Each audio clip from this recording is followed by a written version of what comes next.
नमस्कार, future cities of India. और आज हम बात कर रहे हैं ग्वालियर की, लेकिन ये है स्मार्ट सिटीज ऑफ इंडिया। इसलिए आज हम मौजूद हैं मध्य प्रदेश के उस शहर में जिसे मुझे लगता है कि स्मार्ट बनने की जरूरत नहीं है, ये बहुत समय से स्मार्ट था, लेकिन कुछ कारण रहे शायद पिछले कुछ सालों में कि ये स्मार्टनेस की दौड़ में थोड़ा पीछे हो गया। तो एक बार हम फिर मौजूद है यहाँ पर। भारत सरकार ने तो इसे स्मार्ट सिटी की लिस्ट में डाल दिया है, लेकिन अब क्या चीजें होंगी जो इसे स्मार्ट बनाएगी, कहां पे कमियां रह गई पिछले कुछ सालों में और इस शहर का क्या पोटेंशियल है, इस पर आज हम बातचीत करेंगे लगातार 2 घंटे तक। और इस पूरी बातचीत में हमारे साथ शामिल होंगे इस शहर के जाने माने लोग, जिसमें एडमिनिस्ट्रेशन, पॉलिटिकल, बिजनेस, एजुकेशन से लेके सभी सेक्टर्स का रिप्रेजेंटेशन होगा। तो आइए शुरुआत करते हैं smart cities of India Gwalior की इस एपिसोड की। मेरे साथ एक बड़ा पैनल इस वक्त मौजूद है, एक एक करके मैं उनका तारुफ आपसे कराता हूं। शुरुआत करूंगा अपने एक्सट्रीम राइट से। हमारे साथ है राकेश जादौन साहब, आप चेयरमैन है special area development authority counter magnet city. एक ऐसी योजना जो बहुत पहले शुरू की गई थी इसलिए कि दूसरे बड़े शहरों से, खासतौर पर दिल्ली से बोझ कम किया जाए, काउंटर मैग्नेट सिटीज के तौर पर 11 केंद्र डेवलप किया जाए, उसमें से ग्वालियर एक होता। आगे हमारे साथ हैं अनय द्विवेदी साहब, यंग म्युनिसिपल कमिश्नर ग्वालियर के। उनके साथ हैं डॉक्टर संजय गोयल, कलेक्टर ग्वालियर। तो ये एक युवा जोड़ी है जो ग्वालियर को इस समय संभाल रही है अधिकारियों की। इसके अलावा हमारे साथ यहाँ कार्यक्रम में मौजूद है विवेक नारायण शेजवलकर साहब, मेयर हैं ग्वालियर शहर के, तो यहाँ अनुभव है शहर के पास। और हमारे साथ हैं professor Sangeeta Shukla, vice chancellor है जिवाजी यूनिवर्सिटी की। शिक्षा का प्रचार प्रसार कैसे हो, कैसे लोगों को अच्छी शिक्षा मिले, ये जिम्मा इनके ऊपर है। और हमारे साथ हैं सुरेश कालरा साहब, इस शहर के लीडिंग इंडस्ट्रियलिस्ट हैं और साथ में Gwalior Chambal federation of industries के वाइस प्रेसिडेंट भी है। तो आप सभी का बहुत बहुत स्वागत है। अब बात हो रही है स्मार्ट सिटीज की। एक कंपटीशन कराया भारत सरकार ने और उसके द्वारा शहरों का चयन किया गया, उसमें से एक था ग्वालियर, या एक है ग्वालियर। जैसा मैंने पहले भी कहा कि एक समय में ये शहर अपने आप में स्मार्ट था, अब इस अवधारणा को दोबारा लेकर आना है, कहां कमियां रह गई और आगे क्या करना है। शुरुआत में शेजवलकर साहब आपसे करता हूं, क्योंकि शहर में जैसे ही आप आते हैं तो एक नजर में आपको समझ में आता है कि शहर स्मार्ट है या दौड़ में थोड़ा पिछड़ा हुआ है। शहर को देखकर अभी ऐसा प्रतीत नहीं होता कि स्मार्ट सिटी की अवधारणा में फिक्स होता है। जब हम स्मार्ट की बात करते हैं तो स्मार्ट एडमिनिस्ट्रेशन है, स्मार्ट कनेक्टिविटी है, स्मार्ट ट्रांसपोर्ट है, स्मार्ट सिटीजन्स है, सब कुछ स्मार्ट है। आपको क्या लगता है अभी हम इस दौड़ में कहां खड़े हैं? अभी देखिए ग्वालियर को स्मार्ट सिटी परियोजना में शामिल किया गया है। मेरा मानना है कि एक बहुत बड़ी अपॉर्चुनिटी है। जैसे कि आप अभी कह रहे हैं कि बहुत सारी चीजें करना बाकी है, पर मैं एक बात और कहना चाहूंगा कि पिछले 10-12 वर्षों में ग्वालियर में उल्लेखनीय परिवर्तन आया है। और अगर हम ग्वालियर शहर के अंदर ही जब भी कभी प्रवेश करते हैं तो जो लोग आज से 5-7 साल पहले आए होंगे वो अगर वहां से प्रवेश करेंगे तो वो शायद ग्वालियर को पहचान नहीं पाएंगे। तो विकास भी हो रहा है और परिवर्तन भी हो रहा है, और उस परिवर्तन की गति और तेज करने के लिए हमारा सौभाग्य कि ग्वालियर स्मार्ट सिटी परियोजना में शामिल हुआ है। इसके अलावा किसी भी शहर की पहचान वहां पर वहां मिलने वाली जो नागरिक सुविधाएं हैं, मूलभूत सुविधाएं हैं, उनसे होती है। चाहे सड़कों की बात अपन करें, चाहे बिजली की बात अपन करें, पानी की बात करें, सीवेज नेटवर्क की बात करें, इन सब के लिए भी एक योजना अमृत के रूप में केंद्र सरकार ने लागू की है, उसमें भी ग्वालियर शामिल हो गया है। मेरा मानना है कि आने वाले समय में जो कमियां पूरी रह गई हैं, और जो आपने ठीक कहा कि काफी समय बाद आज हमको अवसर मिला है। पहले वो ग्वालियर का जो ग्वालियर स्टेट का जब जमाना था तब वो बहुत सारी मूलभूत सुविधा हमारे यहाँ पास उपलब्ध थी, पर पिछले कुछ वर्षों में लगातार हम इसको कंटिन्यू नहीं कर पाए। और मैं ये कहना चाह रहा हूँ कि अब स्मार्ट सिटी परियोजना के माध्यम से और अमृत के माध्यम से निश्चित रूप से ग्वालियर जो है और तेजी से विकास की ओर बढ़ेगा। और जो अपेक्षाएं लोग करते हैं, जैसे कि आप बता रहे हैं स्मार्ट दिखना चाहिए ग्वालियर, वो स्मार्ट दिखेगा, ऐसा मुझे पूरा विश्वास है। चलिए, तो आपको विश्वास है। जादौन साहब, आप मुझे बताइए, हम आगे क्या होगा उसका हिसाब इससे लगाएंगे कि पीछे आज तक क्या हुआ है। तो आप चूंकि चेयरमैन हैं साडा के, और ये काउंटर मैग्नेट की बात बहुत सालों पहले हमने सुनी थी, कुछ सेंटर डेवलप होंगे, ऐसा कुछ भी नहीं लगता इस शहर में। इनफैक्ट इसके जो मैग्नेट थे, मुझे लगा वो मैग्नेट अब निकल के कहीं और चले गए हैं, इस शहर के ही मैग्नेट नहीं रहे। तो हम काउंटर मैग्नेट बनाने की बात कर रहे थे, दिल्ली का बोझ यहां पर लाते या इस शहर को आगे बढ़ाते, कहां कमी रह गई? हमने शायद, आप तिगरा के आसपास बहुत सारा डेवलपमेंट कर रहे थे, रोड्स बनी, लाइट्स लगी, लेकिन उससे आगे बात नहीं बढ़ी, ऐसा क्यों? असल में जिस अवधारणा को लेके साडा का गठन हुआ था, दिल्ली के दबाव कम करने के लिए और शहर को सुव्यवस्थित वहां बसाने के लिए। उस दृष्टि से वहां चाहे रोड का मामला हो, चाहे सीवेज का मामला हो, चाहे वाटर का मामला हो, और आज जो विश्व में सबसे बड़ी दो समस्या है, पर्यावरण और पानी, लेकिन साडा में वो दोनों प्रचुर मात्रा में है। ये सारा जो नेटवर्क था डेवलपमेंट का वो पूरा हो चुका है। अब बसावट के लिए भी 7,000 लोगों ने वहां प्लॉट्स और डुप्लेक्स खरीदे हैं, और आगे भी मुझे लग रहा है कि आने वाले समय में जो आज की आवश्यकताओं को देकर के विकास करना चाहिए, उस दृष्टि से साडा का विकास हुआ है। मुझे लगता है कि आने वाले समय में साडा ग्वालियर के लिए और दिल्ली के लिए बहुत ही नहीं, आप कह रहे हैं आने वाले समय में सर, लेकिन जो बीता समय है उसमें क्या हुआ, मैं वो जानना चाहता हूं। देखिए थोड़ा बहुत डेवलपमेंट हुआ, आप कह रहे हैं डुप्लेक्स बने, ये बने, लेकिन जो पर्पस था, देखिए मैग्नेट सिर्फ घर बनाने से और सड़कें बनाने से नहीं आएगा। मैग्नेट के लिए बहुत सारी चीजें चाहिएंगी, आपको रोजगार पैदा करना पड़ेगा, आपको दूसरी सुविधाएं अच्छी करनी पड़ेगी, शिक्षा के बेहतर अवसर देने पड़ेंगे, मतलब एक होलिस्टिक डेवलपमेंट करना पड़ेगा। वही कहने जा रहा हूं, उसमें एजुकेशन की दृष्टि से काफी बड़े बड़े ग्रुप्स वहां आए, उन्होंने लैंड वहां परचेज की है, उन्होंने वहां अपनी बिल्डिंग्स बनाई हैं और एजुकेशन का काम प्रारंभ भी हुआ है। दूसरी दृष्टि से इंडस्ट्री की दृष्टि से जो हमारा नया मास्टर प्लान तैयार हो रहा है, मुझे लगता है कि 1-2 महीने में वो तैयार हो जाएगा। तो इंडस्ट्री की दृष्टि से हम बहुत बड़ा भूभाग उसमें शामिल करने वाले हैं, और इस सारे दृष्टिकोण से केंद्र सरकार और स्टेट गवर्नमेंट, माननीय नरेंद्र सिंह तोमर साहब, माननीय माया सिंह जी, इन सबके सहयोग से, प्रशासन के सहयोग से आने वाले 2-3 महीने में एक बड़ा डेवलपमेंट वहां दिखेगा, बड़ा चेंज दिखेगा। उम्मीद तो करते हैं, क्योंकि 2 माननीय मंत्री हमारे साथ इस कार्यक्रम में मौजूद हैं, तो अगर मंत्री आके कार्यक्रम में बैठ रहे हैं और बातचीत को सुन रहे हैं तो इससे गंभीरता का पता तो लगता है, लेकिन फिर भी थोड़ी सी चीरफाड़ करके देखनी ही पड़ेगी अगर आपको आगे बढ़ना है। इसीलिए मेरे सवाल थोड़े से कटु इस समय लग रहे होंगे, लेकिन कमिश्नर साहब, कल जब मैंने आके शहर को देखा, रात में देखा, हालांकि आज सुबह भी थोड़ा बहुत देखा, तो मुझे ये प्रतीत हुआ कि शहर में चीजें व्यवस्थित नहीं है। अभी भी आप बहुत पुरानी रोड्स पे डिपेंड कर रहे हैं। अभी भी आपके शहर के बीच का जो जुड़ने वाला पुल है वो आज से 30 साल पुराना पुल है, जबकि उसके मुकाबले गाड़ियां कई गुना बढ़ गई हैं। तो जो बेसिक चीजें हैं जहां से आपको लगता है कि हाँ यहां से चीजों की शुरुआत होती, ये तो कम से कम ठीक होना चाहिए। जो कचरे के ढेर 20 साल पहले जिस जगह पे लगे होते थे वो जगह भी आज तक वैसे ही छूटी हुई हैं। तो आपको लगता है कि प्रॉपर ध्यान नहीं दिया जा रहा है, प्लानिंग की कमी है, क्या दिक्कत है? देखिए, मैं आपको बताना चाहूंगा, पिछले 1 वर्ष में हमने बहुत ज्यादा व्यवस्थित तरीके से म्युनिसिपल सर्विसेज को देना जनता को प्रारंभ किया है, और जो हमारा मेन फोकस है वो सिटीजन पार्टिसिपेशन पे है। अभी हाल ही में स्वच्छता सर्वेक्षण 500 सिटीज में हुआ था अक्रॉस इंडिया, और मैं आपको बताना चाहूंगा कि ग्वालियर के सिटीजन्स ने इतना अच्छा पार्टिसिपेशन दिया कि हम देश में number 1 in terms of citizen feedback आए हैं।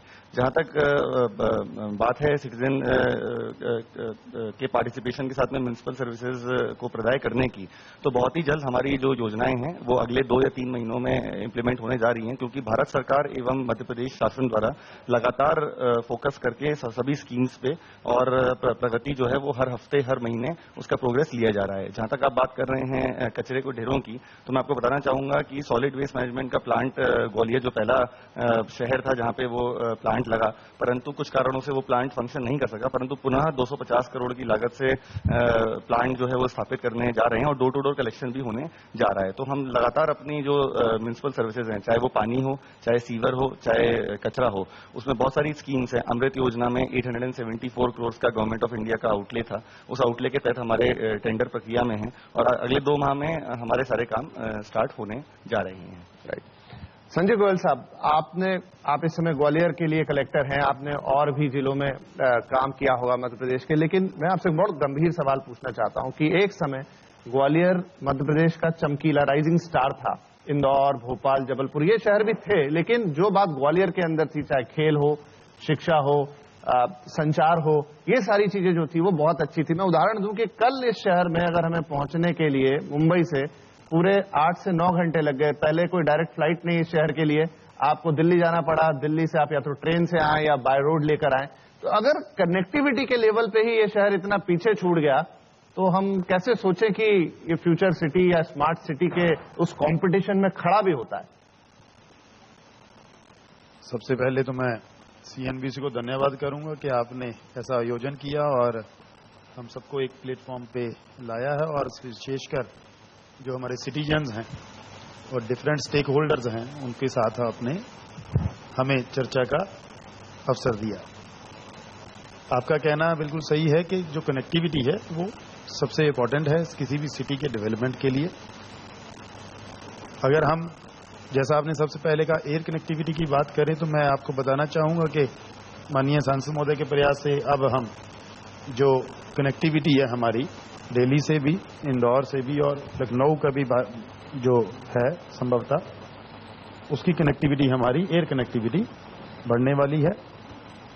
उनके माध्यम से हमने साडा में भी काफ़ी प्रयास किए हैं कि एक विशेष नया एयरपोर्ट लाने के, परंतु क्योंकि एयरफोर्स स्टेशन यहाँ काफ़ी बड़ा है और उनकी जो वॉरफेयर एक्सरसाइजेज हैं बहुत ज़्यादा चलती हैं, उनके कारण उनके जो नॉर्म्स हैं उसमें हम लगभग ग्वालियर के आउटर तक हम कोई लैंड ऐसी लोकेट नहीं कर पाए जिस पे हमें NOC मिल पाए, परंतु अभी भी प्रयास जारी है।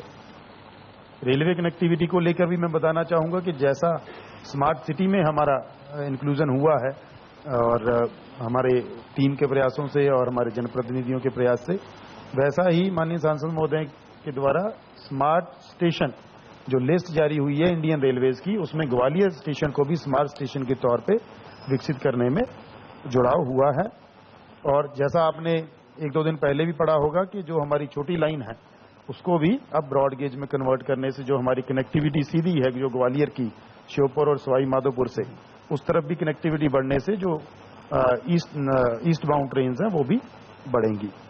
रोड कनेक्टिविटी की मैं बात करूं तो आप सभी रियलाइज करेंगे कि दिल्ली से जो कनेक्टिविटी, हम मेनली रोड से बात करते हैं, तो आपने देखा होगा पिछले कुछ माह में चंबल के ऊपर ब्रिज, शायद आपकी जानकारी में नहीं, सभी सिटीजन जानते जो डेली ट्रेवल करते हैं, चंबल नदी के ऊपर बहुत बड़ा एक ब्रिज बना है जो एक बॉटलनेक हमारे लिए सिक्योरिटी रीजंस के कारण भी और टाइम भी लगता था और रोड्स भी फुल खराब था, जो जब चंबल फ्लो करती थी तो ब्लॉक हो जाता था। तो रोड कनेक्टिविटी आप रियलाइज करेंगे कि जो दिल्ली का ट्रेवल टाइम है वो भी लगभग 4.5 घंटे बचा है और आगे भी चंबल पे और ब्रिज आने से कनेक्टिविटी बढ़ेगी। सिटी के अंदर की बात करें तो जैसा माननीय महापौर जी ने बताया था कि अगर आप पिछले कुछ सालों में अंतर देखेंगे कि कोई भी व्यक्ति जो ग्वालियर में एंटर कर रहा है वो रियलाइज करेगा कि रोड्स में कितना चेंज, रोड्स में आउटर से लेके अंदर तक आने में कितना चेंज आया है। और रिसेंटली जो शिवपुरी लिंक रोड जो कि हमारा AB रोड के माध्यम से आने वाला जो ट्रैफिक है या फिर नेशनल NH1 है, डबरा की तरफ से आते हैं, तो शिवपुरी लिंक रोड बनने से उस तरफ से भी हमारी कनेक्टिविटी बहुत बेहतर हुई है। हमने मुख्यतः जो सोचा है कि जो अधोसंरचना विकास, जैसा आपने कहा कि इंफ्रास्ट्रक्चर डेवलपमेंट हमारे लिए सबसे जरूरी है, इंफ्रास्ट्रक्चर, फिर सोशल सेक्टर डेवलपमेंट उसको, और सिटीजन सर्विसेज जैसा म्यूनिसिपल सर्विसेज के बारे में बताया। तो स्मार्ट सिटी को लेके लगभग हम इकट्ठे एक टीम के रूप में प्रयासरत हैं और जैसे डिस्कशन बढ़ेगी आगे तो मैं उसको और बिल्कुल, आपने बहुत सारी योजनाएं गिनाई। सुरेश कालरा साहब, आप तो क्योंकि उद्योगपति हैं, आपने बहुत सारा समय देखा है यहाँ पर, कनेक्टिविटी क्योंकि बहुत इंपॉर्टेंट है, इसलिए मैं वापस आता हूं कि अगर कनेक्टिविटी, बहुत सारी योजना जैसा मैंने कहा कलेक्टर साहब ने बताई, लेकिन ये सब योजनाएं हैं, ये इंप्लीमेंट होगी। 20 साल निकल गए बीच के या 30 साल निकल गए।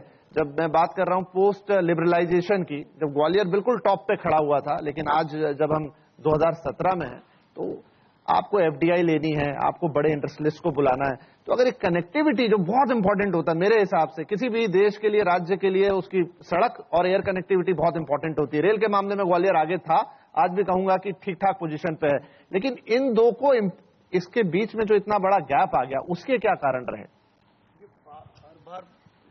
बहुत बार प्रयास होते रहे कि यहाँ पर एयर कनेक्टिविटी इंप्रूव की जाए, लेकिन कुछ ऐसा अनफॉर्चुनेट रहा कि जब भी फ्लाइट चलती थी या तो ऑड टाइम पे चलती थी, तो ऑड टाइम पे जाने से लोगों को उसका फायदा नहीं मिलता था। फॉर एग्जांपल शाम को बॉम्बे की फ्लाइट चलाओगे तो शाम को बॉम्बे आदमी जाने के बाद उसको दिक्कत हो जाती है।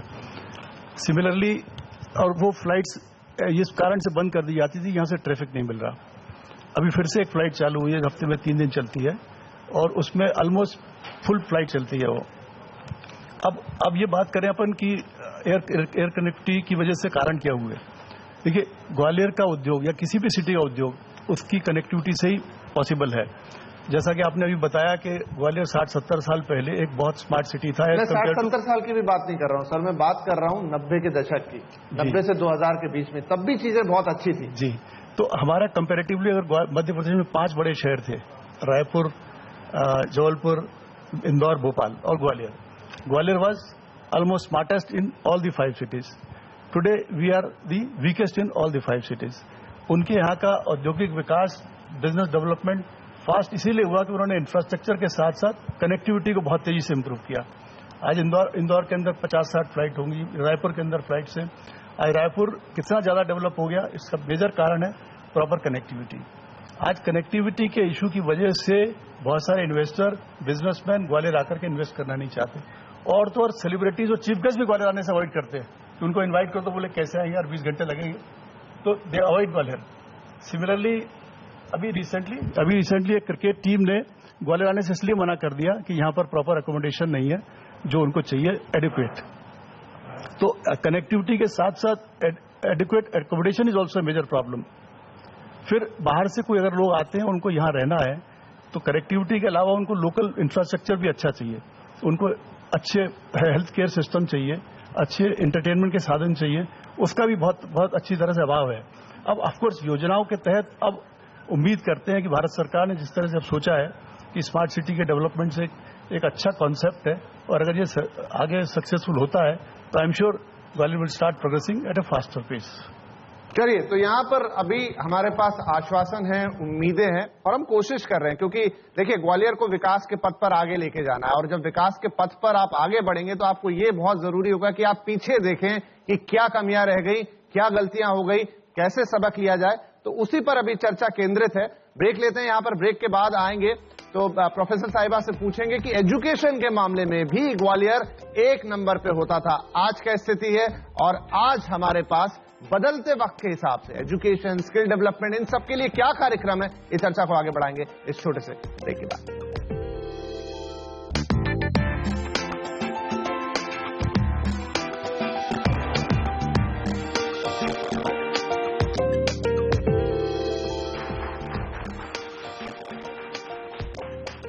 वेलकम बैक, एक बार फिर स्वागत है आपका स्मार्ट सिटीज ग्वालियर के इस खास पेशकश में। आज हम मौजूद है मध्य प्रदेश के उस शहर में जो एक वक्त में जगमगाता हुआ सितारा था और कहीं उस दौड़ में पीछे रह गया, लेकिन अब फिर उसने तैयारी की है स्मार्ट सिटीज की दौड़ में सरपट भागने के लिए। और आज हम वही चर्चा कर रहे हैं कि पहले कहां हम धीमे पड़ गए, कहां हमारे ब्रेक लग गए, और अब हमें कैसे आगे बढ़ना है, कैसे एक्सेलरेट करना है। तो चर्चा जारी करते हैं।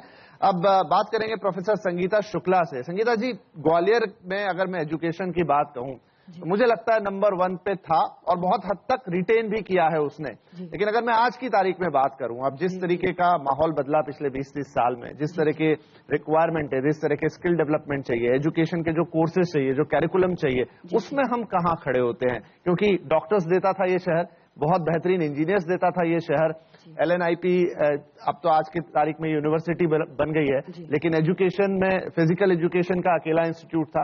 तो शिक्षा के मामले में किसी भी तरह की शिक्षा हो, अव्वल था। आज हम कहां खड़े हैं? Sir, at the outset, I'm really grateful to CNBC for coming to Gwalior. आप जैसा बोल रहे हैं, एजुकेशन के मामले में ग्वालियर हमेशा सीट ऑफ लर्निंग रहा है। शुरू से क्वालिटी एजुकेशन के नाम पर ग्वालियर हमेशा जाना जाता रहा है। क्योंकि अगर हम बात करते हैं सिंधिया स्कूल की, तो 120 साल पुराना सिंधिया स्कूल है हमारे शहर में, जब बोर्डिंग स्कूल का कॉन्सेप्ट ही कहीं नहीं हुआ करता था। और उसके बाद MLB college 100 year old college है, मेडिकल कॉलेज करीब 70 साल पूरे कर चुका है, इंजीनियरिंग कॉलेज भी 70 इयर्स पूरे कर चुका है। और इस शहर ने भारत रत्न, जैसे ऑनरेबल हमारे अटल बिहारी वाजपेयी जी, 7 पद्मश्रीज, मेडिकल कॉलेज के डॉक्टर्स को पद्मश्री मिला है। और ये क्या कहते हैं, आपके बहुत सारे IPS ऑफिसर्स ने पास्ट भी बहुत जगमगाता हुआ है जी। लेकिन आज क्या कहता है? बिल्कुल, मैं आज के सिनेरियो में आपको बताना चाहूंगी कि हमारा एकमात्र शहर ऐसा है जहां हर तरीके की यूनिवर्सिटीज हैं हमारे पास। Like we have sports university, we have music university, we have agriculture university, we have Jiwaji university, triple ITM, then we have very good DRDO, research institutions बहुत हैं।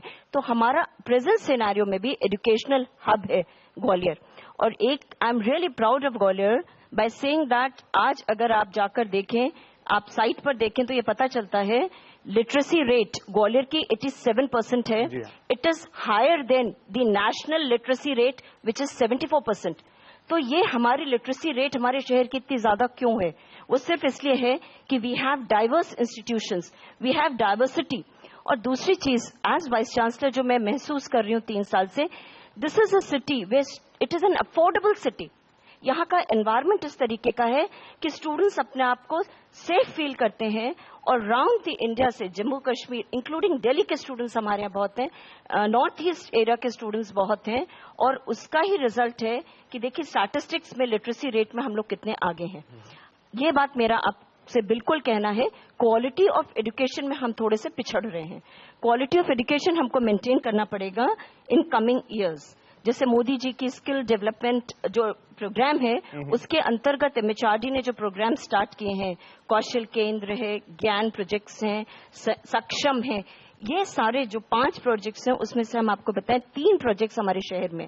जैसे ज्ञान प्रोजेक्ट जिवाजी यूनिवर्सिटी में इस वक्त इट्स ओनली यूनिवर्सिटी इन मध्य प्रदेश जहां 2 ज्ञान projects आए हैं. तो हम ये नहीं कह सकते कि हम बहुत पिछड़ गए हैं. डेफिनेटली क्वालिटी एजुकेशन में हम थोड़े से इसलिए पीछे हो गए हैं क्योंकि हमारे पास कुछ ऐसे पैरामीटर्स हैं जैसे नंबर ऑफ टीचर्स, इंफ्रास्ट्रक्चर की कमी हमारे शहर में नहीं है as far as education is concern. So I would like to say we have infrastructure, we have all type of academic institutions. Yes, for quality education हमको थोड़ा सा और प्रयास करना पड़ेगा. हमको अच्छे टीचर्स की नियुक्ति करनी पड़ेगी. बिल्कुल. तो आप कह रहे हैं कि थोड़ा सा बदलाव होगा, तालियां बनती हैं, थोड़ा सा बदलाव होगा तो चीजें बदल जाएंगी. यहाँ पर मैं एक और छोटा सा ब्रेक लूंगा, लेकिन मेरा सवाल यहाँ ये बनता है कि आपके पास सब कुछ अच्छा है, लेकिन बदलते वक्त के साथ क्या आपके शहर में वो पोटेंशियल है कि आप बाहर से स्टूडेंट को यहाँ लाएं और उनके लिए जो मैग्नेट्स होते हैं, ये वही मैग्नेट्स हैं आज भी शहर के पास जो 30-40 साल पहले चला करते थे. वक्त बदल गया है. क्या आपके पास सोशल इंफ्रास्ट्रक्चर उतना अच्छा है? कनेक्टिविटी तो एक इशू हो ही गया. ऐसी बहुत सारी चीजें. और दूसरा, पढ़ाई तो यहाँ हो जाती है, फिर क्या एक बड़ा भारी ब्रेन ड्रेन नहीं होता? उसे कैसे रोकेंगे? तो इस सवाल को उठाएंगे. बड़ा गंभीर सवाल है इस छोटे से ब्रेक के बाद.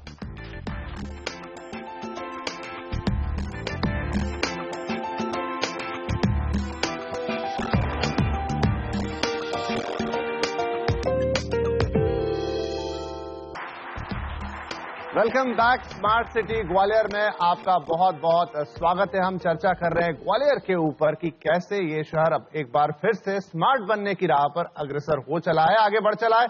क्या दिक्कतें थी उन पे चर्चा अभी भी जारी है और बहुत लंबी बातचीत हो रही है, इसलिए हम एक एक करके चीजों को देख रहे हैं, कहां पर क्या सुधारने की जरूरत है. ब्रेक से पहले बात हो रही थी शहर के एजुकेशन पोटेंशियल के बारे में. तो प्रोफेसर संगीता ने हमें बताया कि कितना पोटेंशियल इस शहर में था, आज भी रिटेन कर रहे हैं. कहां है जहां बदलाव की जरूरत है.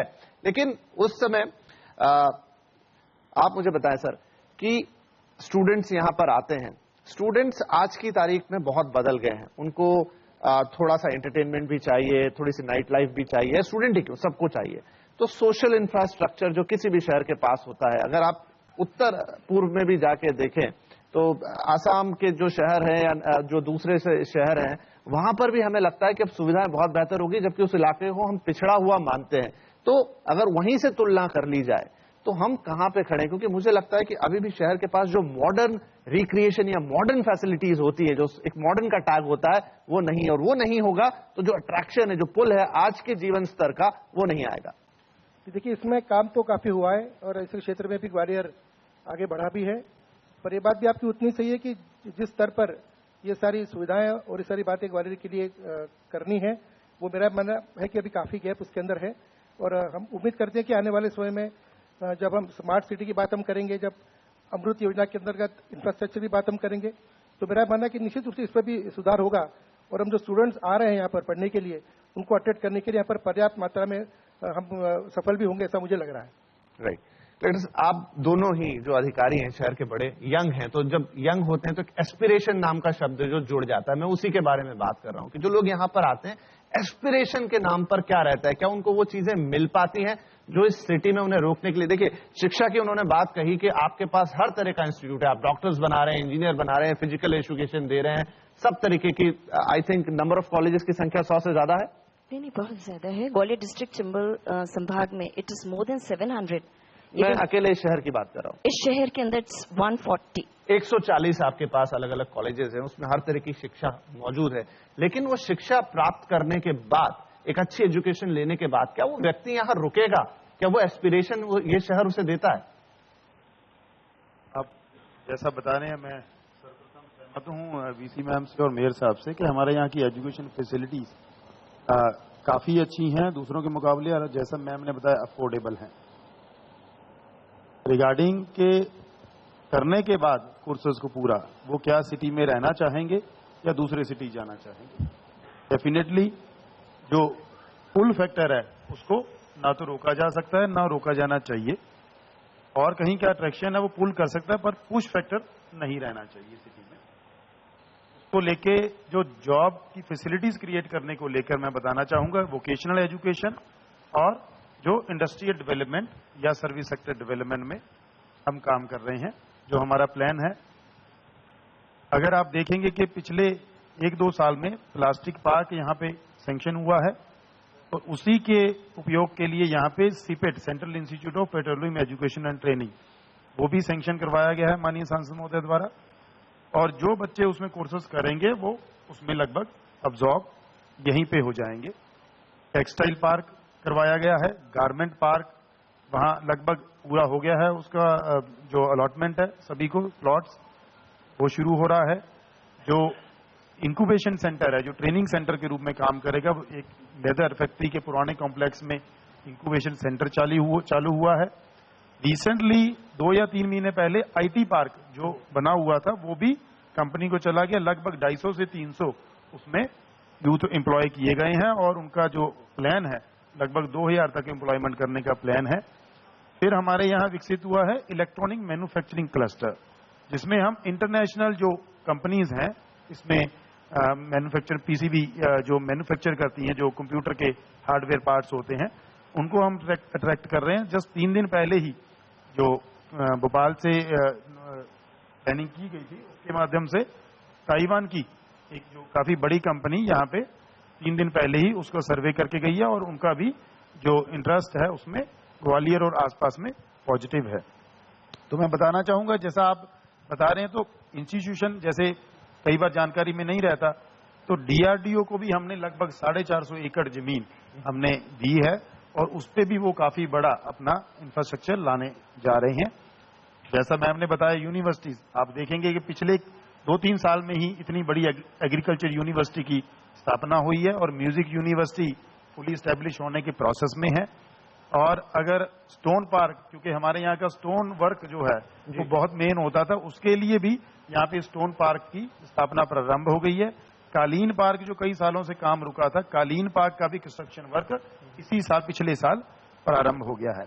तो लगभग जो हमारी स्ट्रेंथ्स रही हैं इस सिटी की, उसको हम कैच कर रहे हैं, और जो नया जो डेवलप हो रहा है, सर्विस सेक्टर, आईटी सेक्टर हो, चाहे इलेक्ट्रॉनिक मैन्युफैक्चरिंग क्लस्टर हो, उसको हम कैच कर रहे हैं। एक एजुकेशन हब के तौर पे आपका फोकस है? Definitely right. एजुकेशन के मामले में अच्छा है, फोकस भी है, और आपने बहुत सारी योजनाएं भी गिनाई। लेकिन काउंटर मैग्नेट सिटी की जब मैं बात करूं, एक बहुत बड़ा पोटेंशियल दिखता है आपके शहर में, वो है टूरिज्म का, हमेशा से है। लेकिन उस पोटेंशियल को आपको डेवलप करना पड़ेगा, उसे बनाना पड़ेगा, उसे सेल करना पड़ेगा, उसे मार्केट करना पड़ेगा। वो चीज होते हुए नहीं देखते। इतना बड़ा फोर्ट है आपके पास, और तमाम विरासत बिखरी पड़ी है इस शहर के अंदर। अगर उसका प्रॉपर इस्तेमाल किया जाए, प्रॉपर मार्केटिंग की जाए, आपको नहीं लगता कि बहुत बड़ा आप टूरिज्म सेंटर बना सकते हैं इसको? दिल्ली से इतना नजदीक, आगरा से इतना नजदीक। टूरिज्म की दृष्टि से भी ग्वालियर में माननीय सांसद जी के नेतृत्व में बहुत अच्छी तरह से अभी एक बैठक भी हुई, और उसमें मितावली, पड़ावली, ये जो बहुत पुरातन और पुरातत्व की दृष्टि से बहुत महत्वपूर्ण स्थान है, और इनको रोड से जोड़ने का काम, सुरक्षा उपलब्ध कराने की दृष्टि से, और बहुत सारे विषयों को पर्यटन यहाँ आ सके, उस दृष्टि से काफी काम हो रहा है, और आगे भी निरंतर हम करने वाले हैं। और आने वाले 2-3 महीनों में उसके लिए मेरे ख्याल से 30-40 करोड़ का बजट भी स्वीकृत हुआ है। तो ये आने वाले 3-4 महीने में बहुत चेंज दिखेगा। देखिए, आप जो भी बातें बता रहे हैं मुझे, आप भी बता रहे हैं, आप भी बता रहे हैं, ये सब फॉरवर्ड लुकिंग बातें हैं, और 1 साल के अंदर की। मैं ये थोड़ा जानना चाहता हूं, माइंड ना करें, कि जो पिछला समय गया, क्या लीडरशिप का अभाव था, क्या ध्यान नहीं दिया गया? क्या कारण रहे कि वो काम तो बहुत पहले हो जाने चाहिए थे, आज तक नहीं? मैं कहने में कोई संकोच नहीं। ग्वालियर की दृष्टि से ये जो वर्तमान समय बहुत महत्वपूर्ण समय है। पिछले जो कालखंड निकला उसमें सेंट्रल में दूसरी गवर्नमेंट हुआ करती थी, स्टेट में दूसरी गवर्नमेंट होती थी। आज ऐसी परिस्थितियां हैं कि नगर निगम से लेकर केंद्र की सरकार तक तीनों जगह भारतीय जनता पार्टी की सरकार है। तो जो विकास की गति है निश्चित रूप से बहुत स्पीड ले चुकी है और आने वाले 6 मंथ में ये बदला हुआ ग्वालियर आपको दिखेगा, ये मैं विश्वास के साथ कह सकता हूँ। सरकार तो पिछले 15 साल से भारतीय जनता पार्टी की है, लेकिन केंद्र में नहीं थी। तो केंद्र में होने नहीं होने लेकिन आप अगर आप ध्यान देना चाहेंगे किसी भी डेवलपमेंट के लिए जहां पर केंद्र और राज्य की सरकारें सेम नहीं है। देखिए ये तो बहुत कुछ लोकल वहां के लोगों पर डिपेंड करता है। मेरा ये कहना है कि स्टेट गवर्नमेंट ने कोई प्रपोजल भेजा, अगर सेंट्रल में वो टाइम से नहीं आएगा तो निश्चित रूप से वो सफर करेगा। मैं इस बात से थोड़ा इत्तेफाक कम रखता हूं, क्योंकि और ऐसे बहुत उदाहरण हैं शहरों के जहां पर ये समन्वय नहीं बैठता, लेकिन फिर भी हम देखते हैं कि वहां पे प्रगति हुई। चलिए इस बात को आगे बढ़ाएंगे, लेकिन यहां पे मुझे लेना होगा एक छोटा सा ब्रेक के बाद आएंगे। तो क्योंकि बात हो रही है स्मार्ट सिटीज की, और स्मार्ट सिटीज के लिए चाहिए स्मार्ट सिटीजन और स्मार्ट एडमिनिस्ट्रेशन। तो द्विवेदी साहब से पूछेंगे कि उन्होंने ये जो स्मार्ट सिटीजन और स्मार्ट एडमिनिस्ट्रेशन के बीच कनेक्ट बिठाने के लिए क्या क्या योजनाएं बनाई हैं, क्या क्या उनके दिमाग में इस वक्त चल रहा है, ये जवाब लेंगे यहाँ के म्युनिसिपल कमिश्नर से। यहां लेते हैं छोटा सा ब्रेक, चर्चा को कंक्लूड भी करेंगे स्टूडियो से ब्रेक के बाद।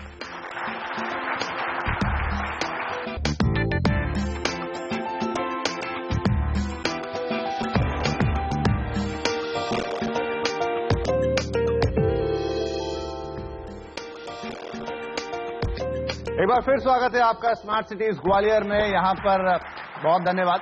यहां पे चर्चा हो रही है कि ग्वालियर स्मार्ट सिटी की राह पे आगे बढ़ गया। तो अभी फिलहाल इस पैनल डिस्कशन में हम फोकस कर रहे हैं कि चैलेंजेस क्या हैं, कहां पे देखना होगा, कहां पे जोर डालना होगा ताकि बातें आगे बढ़े। ब्रेक से पहले हमने कहा था कि अब जरा स्मार्ट कनेक्टिविटी की बात करेंगे बिटवीन एडमिनिस्ट्रेशन और यहाँ के लोगों के बीच में। तो अनय साहब मुझे बताइए, अब स्मार्ट सिटी में एक बड़ा फोकस ये भी है कि स्मार्ट एडमिनिस्ट्रेशन तैयार करें, सिटीजन्स को भी अवेयर करें कि वो भी स्मार्ट बने और दोनों के बीच में एक लिंक हो। कम से कम आप लोगों को दफ्तर के चक्कर लगाने पड़े इन लोगों को और काम हो जाए। उस दिशा में कितना आगे बढ़े? देखिए, जहां तक बात है सिटीजन पार्टिसिपेशन की, मैं आपको एक एग्जांपल देता हूं। पिछले 6 महीने का ही एग्जांपल है। हमने पूरे ग्वालियर में वॉल पेंटिंग्स करीब 1000 वॉल्स पे हुई और करीब 2000 वॉल्स पे और हमारी वॉल पेंटिंग हो रही है। और हमारे पूरे ग्वालियर में जितने भी व्यावसायिक क्षेत्र थे उनमें डस्टबिन्स लगाए गए। ये बहुत ही गर्व की बात है हमारे लिए कि सिटीजन इसमें आगे आके उन्होंने अपने खर्चे से ये वॉल पेंटिंग्स कराई है। न स्वच्छ भारत मिशन का कोई राशि हमने इस पे खर्च की, न हमने नगर निगम की कोई राशि इस पे खर्च की। तो सिटीजन्स को आगे लाके उनको मोटिवेट करना कि शहर को स्मार्ट बनाने के लिए, तो इसमें हमने एक पृष्ठभूमि तैयार की है। और आगे भी हम ये काम, बहुत सारे हमारे प्रोजेक्ट्स हैं जिनमें 10-10 करोड़ 15-15 करोड़ के जो इनिशियल कैपिटल इन्वेस्टमेंट है वो हमारा प्राइवेट जो कंपनीज हैं उनके माध्यम से हम, और शहर के लोग हैं, कोई बाहर से बहुत ही कम लोग आ रहे हैं, शहर के लोग जो हैं वो अधिक से अधिक पार्टिसिपेट कर रहे हैं। जहां तक बात है स्मार्ट सिटी की, स्मार्ट सिटी के प्रोग्राम में हमने 3 हमारे मुख्य जो आधार रखे हैं वो है हमारा मेडिकल हब, एजुकेशन हब और टूरिज्म हब। मैं आपको बताना चाहूंगा कि बहुत ही जल्द हमारे स्मार्ट सिटी के जब प्रोजेक्ट्स टेक ऑफ होने वाले, क्योंकि हमको केंद्र शासन से बहुत ही जल्दी राशि उपलब्ध भी हो गई, तो हमको अभी हमारा फर्स्ट इंस्टॉलमेंट जो स्मार्ट सिटी का है वो हमको प्राप्त हो चुका है। हमारी कंपनी फॉर्म हो चुकी है, जो स्पेशल पर्पस व्हीकल फॉर्म होनी है उसकी बैठकें हो चुकी हैं।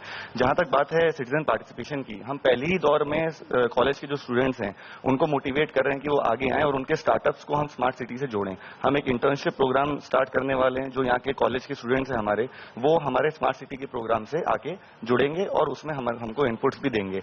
आज बहुत सारे यंग स्टूडेंट्स से मैं मिलता हूँ जो बहुत सारे यहाँ पे टेक्नोलॉजी के कॉलेज हैं, उनको काफी ज्ञान है ऐप्स बनाने का, सिटीजन तक हमारी रीच जो है उसको बढ़ाने का। मैं पूछना चाह रहा हूँ कि कितने काम है, बिजली का बिल भरना है, नल का बिल भरना है, कोई किसी प्रकार का टैक्स भरना है, वाईफाई जोन है, आपका इनसे किस तरीके का कनेक्ट है? जी, मैं बताना चाहूंगा कि ग्वालियर एकमात्र शहर है मध्य प्रदेश में, और बाकी शहर अभी फॉलो कर रहे हैं, जहां पे पूरी तरह से प्रॉपर्टी टैक्स ऑनलाइन भरा जाता है। हमारे यहाँ कोई कच्ची रसीद नहीं दी जाती, सब कुछ ऑनलाइन है। हमारे टैक्स कलेक्टर्स मौके पे जाके अपने पोर्टेबल प्रिंटर, पोर्टेबल टैबलेट्स लेके जाते हैं और वहीं के वहीं उनसे रसीद कटती है और ऑनलाइन हमारी जमा होती है। ई नगर पालिका मध्य प्रदेश शासन की योजना है जिसके अंतर्गत हम अधिक से अधिक जो म्युनिसिपल सर्विसेज है वो ऑनलाइन कर रहे हैं। मैं आपको ये भी बताना चाहूंगा कि एवरी ट्यूजडे और एवरी ऑल्टरनेट थर्सडे माननीय महापौर महोदय जन सुनवाई लेते हैं।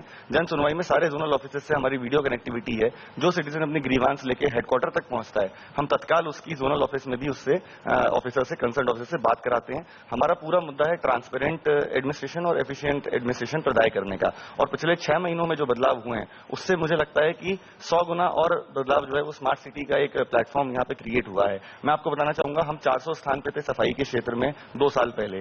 पिछले साल 73 सिटीज में हमारी 30वीं रैंक आई। मैं आपको पूरा विश्वास दिलाता हूं कि इस बार की जो लिस्ट अप्रैल फर्स्ट वीक में जहां तक मुझे मालूम है आने वाली है, ग्वालियर टॉप 50 या टॉप 25 शहरों में होना मेरे हिसाब से तय है। और ये केवल, और इसमें म्युनिसिपल कॉर्पोरेशन या एडमिनिस्ट्रेशन अकेला नहीं कर सकता। हमारे माननीय मंत्री सांसद महोदय जो केंद्रीय मंत्री हैं, हमारी मंत्री महोदय अर्बन एडमिनिस्ट्रेशन डिपार्टमेंट की हैं, हमारे उच्च शिक्षा मंत्री हैं, उनका लगातार जो मार्गदर्शन और सिटीजन्स को मोटिवेट करना है, हमारे जितने भी सिटीजन्स हैं उनके कारण ही हम आज इस पायदान पे पहुंचे। और मैं विश्वास दिलाऊंगा कि स्मार्ट सिटी में भी सिटीजन्स के पार्टिसिपेशन से हम इंडिया के टॉप 20 सिटीज में अपनी जगह बनाएंगे। तो उद्देश्य आपका बहुत अच्छा है और कोशिशें भी जारी हैं। अब चूंकि मैंने कहा था चर्चा को कंक्लूड करना है, तो मैं सभी पैनलिस्ट से एक एक फोकस एरिया लेना चाहूंगा। तो सबसे पहले महापौर साहब, आप मुझे बताइए कि आपका स्मार्ट सिटी की तरफ आप बढ़ चुके हैं, एक मेजर फोकस एरिया क्या है जहां आप सबसे पहले एक्शन कर रहे हैं? फोकस एरिया हम लोगों का स्वच्छता है। और ये जानकर अत्यंत प्रसन्नता होगी आप सबको भी कि ग्वालियर मध्य प्रदेश में पहला शहर था जो ओडी फ्री किया गया। कोई भी शहर हमारा ओडी फ्री होने तक कोई हुआ नहीं था। सॉलिड वेस्ट मैनेजमेंट में हम लोगों ने बहुत तेजी से काम करने का निर्णय लिया है। और मेरा ये कहना है कि स्वच्छता और पर्यावरण ये हमारा फोकस एरिया रहने वाला है। और जो योजनाएं हम लोगों ने प्रारंभ की हैं और जो योजनाओं पर हम लोग काम कर रहे हैं, मुझे पूरा भरोसा है कि आने वाले समय में इन दोनों क्षेत्रों में हम अच्छा काम करके और ग्वालियर को एक लवेबल और लिवेबल सिटी बनाने में काम करेंगे। बहुत अच्छा एरिया चुना है आपने फोकस एरिया, क्योंकि स्वच्छता पर पहला ध्यान देना बहुत जरूरी है। केंद्र का भी ध्यान है उस पर, और अगर आप भी दे रहे हैं तो ये बहुत अच्छी बात है। वाइस चांसलर मैडम, आपका क्या फोकस रहेगा जहां तक एजुकेशन की बात है, स्किल डेवलपमेंट की बात है? So, quality education, industrial academia collaboration, digitalization of education and vocationalization of education. ये चारों चीजें अगर हम कर लेंगे तो आई डोंट थिंक यहाँ के स्टूडेंट्स को कभी भी ना प्लेसमेंट्स में दिक्कत आएगी। एंड हमारे यहाँ इंडस्ट्रीज अगर आ जाती हैं तो स्टूडेंट्स के लिए it will be a boon, because academic चीजें तो हैं इंस्टीट्यूशंस, बट हमारे उनको प्लेसमेंट्स इंडस्ट्रीज के मार्फत जो होने चाहिए।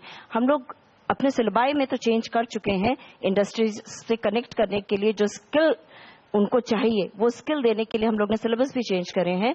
But we need few industries, connectivity and quality education for our students. तो कोई रोड मैप है आपके दिमाग में? आपने पूरा प्लान, पूरा खाका तैयार कर रखा है इस चीजों का? सर, मेरे दिमाग में तो ये है कि स्मार्ट वर्ड की जो डेफिनेशन है, for me smart is S for setting goals, which we are doing, M for motivating students, which we are doing, A for achieving targets. We are close to targets, but R&T is resources and technology. So we are lacking behind in resources and technology, so we are completing the word smart. Thank you.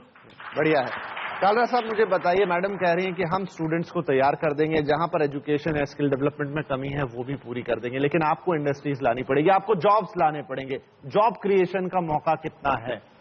देखिए, job creation का मौका तभी बनेगा, job creation का मौका बनेगा जब यहाँ पर इंफ्रास्ट्रक्चर जैसे कनेक्टिविटी और उस तरह की चीजें इंप्रूव होंगी। जैसे हम लोग अब बात कर रहे हैं कि तेजी से जो इंफ्रास्ट्रक्चर की प्रॉब्लम थी या जो भी स्मार्ट बनने के लिए जो रिक्वायरमेंट्स हैं, जो कमियां थी, वो तेजी से पूरी की जाएंगी।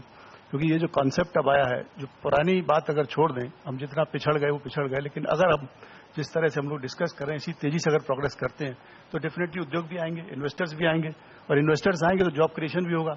अगर क्वालिटी एजुकेशन मिलेगी तो स्टूडेंट को जॉब भी मिलेगा, because industry and business would need qualified people, जी, स्किल्ड पीपल। अगर हम लोग, जैसे मैडम ने बताया कि ये लोग क्वालिटी एजुकेशन पे ध्यान देंगे तो हमारी रिसोर्स क्वालिटेटिव रिसोर्स आएंगे और उस तरफ से हमारा सिस्टम इंप्रूव होगा तो उद्योग और व्यापार भी यहाँ पर आएंगे, तो डेफिनेटली हमारे रोजगार के साधन बढ़ेंगे, इंप्रूवमेंट होगा। राइट। तो देखिए, सारी कड़ियां आपस में जुड़ रही हैं, एक एक चीजें करके। अब वो कड़ी वापस जुड़ गई कि आप कनेक्टिविटी लाइए तो लोग आएंगे।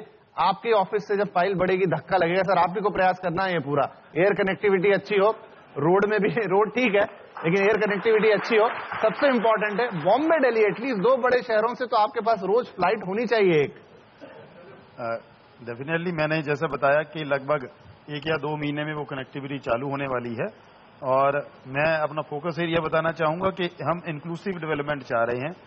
ये सामान्यतः होता है कि हम हमेशा डेवलपमेंट में हम इंडस्ट्री और इंफ्रास्ट्रक्चर याद रखते हैं, परंतु जो कमजोर वर्ग है, जो पुअर क्लास है, जो अफोर्डेबल बिल्कुल उसको नहीं भूलना महिलाएं हैं, उसको नहीं SC वर्ग है, उसमें हमें विशेष प्रयास की जरूरत है कि इस स्मार्टनेस में वो हमारा वर्ग कोई भी पीछे नहीं छूट जाए। क्योंकि जो हमारे सरकारी स्कूलों में बच्चे पढ़ रहे हैं, मैं धन्यवाद करूंगा मेयर साहब का और हमारे नगरीय प्रशासन मंत्री महोदय का, उन्होंने हर स्कूल को लगभग प्राइवेट स्कूल के स्तर का भी 1 साल में बनाने का निर्णय लिया है। डेस्क हो, चाहे स्कूल डेस्क हो, चाहे पंखा हो, बिजली हो, पानी हो, उनकी बिल्डिंग के इश्यूज हो, उन्होंने इसको टेकअप किया। IT एजुकेशन हो, टैबलेट हर एक स्कूल में हम प्रदाय कर रहे हैं ताकि उनको IT के प्रति इंटरेस्ट हो, स्टडीज के प्रति इंटरेस्ट हो। महिलाओं के मामले में अभी हमने स्टैंड अप इंडिया में हम चैंपियन डिस्ट्रिक्ट अभी सिलेक्ट हुए हैं पिछले 2 महीने पहले, जिसमें हमने वुमेन एंटरप्रेन्योर्स को प्रमोट किया है सबसे ज्यादा। और यहाँ पे मैं बताना चाहूंगा कि safety and security, change in mindset जो महिलाओं के प्रति हमने काम किया, उसके लिए हमें बेटी बचाओ बेटी पढ़ाओ में भी हमें टॉप लेवल डिस्ट्रिक्ट्स में हमें गवर्नमेंट ऑफ इंडिया ने रखा है। और वुमेन सिक्योरिटी को लेके भी हम निरंतर प्रयास कर रहे हैं। अगर पिछले 2 महीने में कैमराज लग गए हैं और हम कमांड एंड कंट्रोल सेंटर बनाने जा रहे हैं। डायल 100 से लेके निर्भया पेट्रोलिंग, ये प्रयास भी माननीय मुख्यमंत्री जी के माध्यम से ये शुरू हुए हैं। उससे चाहे CM हेल्पलाइन हो, चाहे 1091 हेल्पलाइन हो, काफी चीजें उस स्तर पे होने से जो मेन इश्यूज मैं मानता हूं कि वुमेन पुअर के लिए हाउस होल्ड मेजर वर्क कर रहे हैं। हम उसमें 100% माननीय प्रधानमंत्री जी के मंशा के अनुसार हम ग्रामीण और शहरी उनके लिए 100% हम आवास प्रदाय करने जा रहे हैं 2022 तक। इसके चलते मेरा कहना है विकलांग वर्ग जो हमारा छूट जाता है, उनके लिए भी हमारी पूरी कार्य योजना, चाहे विकलांगों के लिए स्पोर्ट्स कम्प्लेक्स एक बड़ा माननीय मंत्री जी द्वारा स्वीकृत करवाया गया है, उनके लिए हॉस्टल्स, SC ST की बच्चियों के लिए लगभग 2000 बच्चों का 500 की 2 हॉस्टल अभी निर्माणाधीन है और 1000 की अभी हमें सैंक्शन और प्राप्त हो गई है। तो कहीं ना कहीं हमें ये सुनिश्चित करना कि जो हमारे सरकारी स्कूलों में बच्चे पढ़ रहे हैं, बिल्कुल, तो कहीं वो पीछे ना छूट जाए, वो मेरे फ्यूचर के सिटीजन है। बिल्कुल इंक्लूसिव ग्रोथ होनी ही चाहिए। हमेशा सिर्फ अपर मिडिल क्लास या हायर क्लास तक हम सीमित ना रहें। अच्छी सोच है, क्योंकि इंक्लूसिव ग्रोथ नहीं आएगी तो हम सिर्फ ऊपर से बढ़ेंगे, नीचे का हिस्सा वहीं रह जाएगा। जादव साहब, आपका फोकस एरिया क्या होगा? 2 विषय मैंने लिए हैं जिन्हें आने वाले समय में करने वाला हूं। एक तो साड़ा और शहर की जो दूरी है उसे फ्लाईओवर के माध्यम से हम कम करने वाले हैं, और एक सड़क के माध्यम से।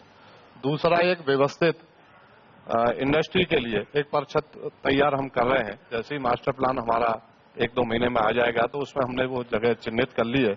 इन 2 माध्यम से निश्चित रूप से हम साड़ा को बहुत तीव्र गति से आगे बढ़ाने में सफल होंगे। द्विवेदी साहब, आपने वैसे बहुत सारा एलोबरेटेड बताया, लेकिन फिर भी कोई की फोकस एरिया जो आप सबसे पहले अपनी प्रायोरिटी में सबसे ऊपर रखना चाहते हैं? जी, मैं पृष्ठभूमि से स्टार्ट करूंगा।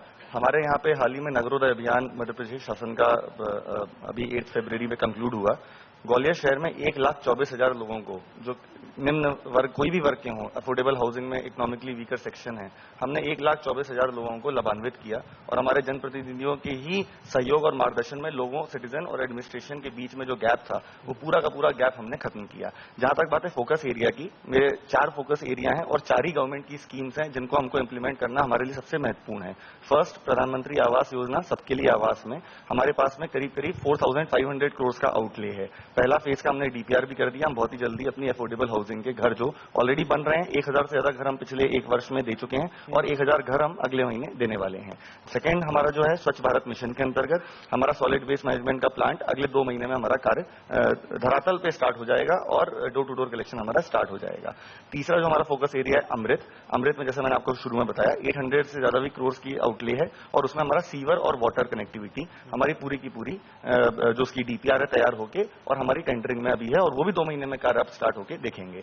और चौथा जो हमारा मेन है वो स्मार्ट सिटी में हमारा 2300 करोड़ का जो प्लान है वो गवर्नमेंट ऑफ इंडिया ने स्वीकृत किया है और हम पूरे शहर में इंटर और इंट्रा सिटी की जो कनेक्टिविटी है बस की जिसकी आप बात कर रहे थे, वो कनेक्टिविटी के भी सारी आधार जो है वो हमने तैयार कर लिया है और बहुत ही जल्द आप देखेंगे कि ये भी अगले 2 महीने में, क्योंकि मैं 2 महीने का काम, चलिए 2 महीने छोड़ दीजिए, 2 साल दिए, 2 साल जितनी भी बातें यहां पर हुई, अगर वो 2 साल में 50% पूरी भी नहीं 50% अगर ग्राउंड पर दिखेंगी तो वाकई में हम मानेंगे कि आपके जो भी प्रयास हैं वो सफल रहे और इस शहर को आगे बढ़ाने के काम आएंगे। तो ऐसा नहीं है कि स्मार्ट सिटी के लिए कोई विजन नहीं है, स्मार्ट सिटी के लिए कोई योजना नहीं है या कोई सोच नहीं रहा है। जो इस मंच से बातें निकलकर आज आई हैं सामने, उससे लगता है कि काफी कुछ है जो बैकग्राउंड में चल रहा है। पिछली गलतियों से भी सबक लेने की काफी कोशिश हो रही है और आने वाले वक्त में, हालांकि तो बहुत छोटा टाइम पीरियड दे रहे हैं सब लोग, 2 महीने 10 महीने, लेकिन हम कहते हैं 1-2 साल भी अगर देखें तो इस शहर में एक हम आमूलचूल परिवर्तन देख पाएंगे। और जो गौरव था जिसकी हम शुरू से बात कर रहे हैं कि एक वक्त में शहर ऐसा था, अब उससे भी बेहतर, उससे भी बढ़िया शायद हमें नजर आएगा। तो चलिए इस चर्चा को, इस हिस्से को यहीं विराम देंगे। आप सभी का इस चर्चा में शामिल होने के लिए बहुत धन्यवाद। तो एक छोटा सा ब्रेक लेंगे यहाँ पर। ब्रेक के बाद हमने चैलेंजेस की बात कर ली है, पोटेंशियल और यहां से उड़ान कितनी ऊंची जाएगी वो चर्चा होगी। कुछ और अतिथि जुड़ेंगे। छोटा सा ब्रेक लेते हैं, तुरंत हाजिर होते हैं।